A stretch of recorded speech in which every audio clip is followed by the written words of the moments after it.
Bonjour à tous, dans cette deuxième rubrique, la minute du docteur Captain souhaite évoquer les risques liés à l'oubli d'une tâche. Dans toutes les professions, l'oubli de la réalisation d'une tâche peut survenir avec des conséquences plus ou moins fâcheuses à distance. Il existe cependant des solutions pour limiter ce risque. De nombreuses tâches sont nécessaires lorsqu'on pilote un avion et l'oubli de certaines d'entre elles ont conduit par le passé à un certain nombre d'accidents et par la suite à la mise en place de procédures visant à réduire ces risques. C'est par exemple le cas de l'accident du McDouglas 82 de Spanair en août 2008. Au décollage de Madrid pour Las Palmas, 174 personnes étaient à bord, 152 ont décédé dans le crash de cet avion. La cause évoquée par l'enquête du bureau accident était l'oubli des volets au décollage. De nombreuses solutions peuvent être applicables en dehors de l'aéronautique et notamment dans le domaine médical. Nous allons en présenter quelques-unes dans cette nouvelle rubrique. Pareil au décollage ? Allez, c'est parti ! La multitude des actions à mener dans un cockpit durant les différentes phases d'un vol expose au risque d'oubli de l'une d'entre elles.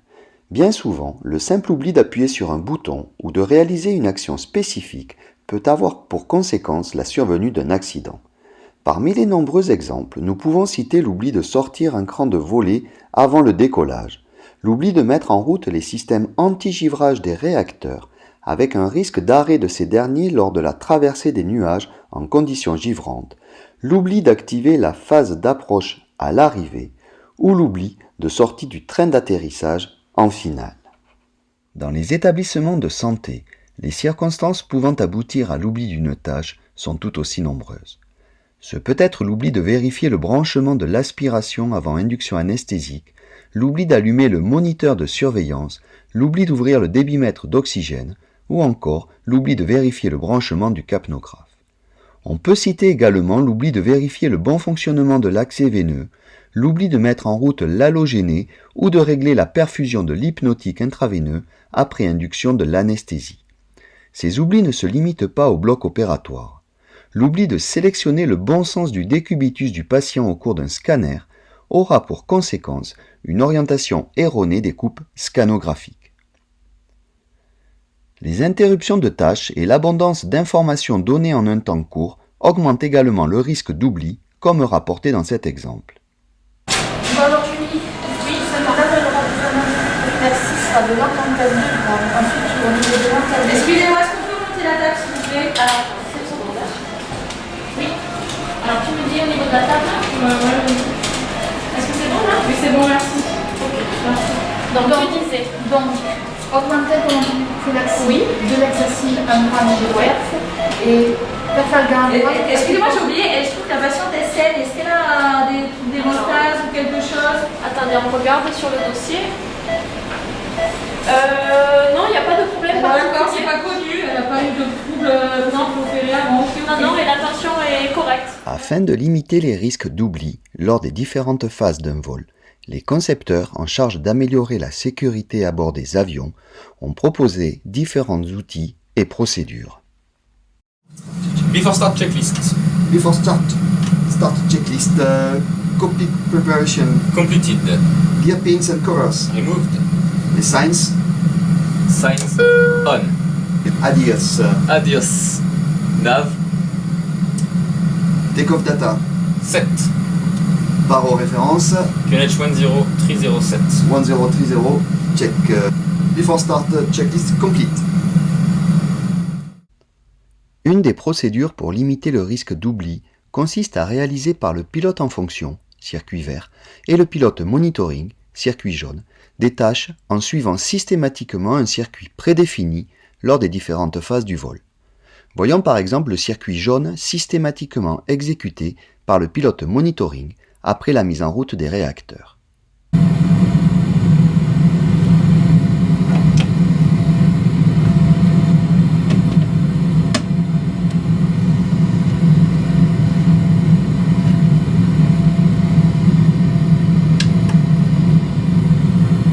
De départ.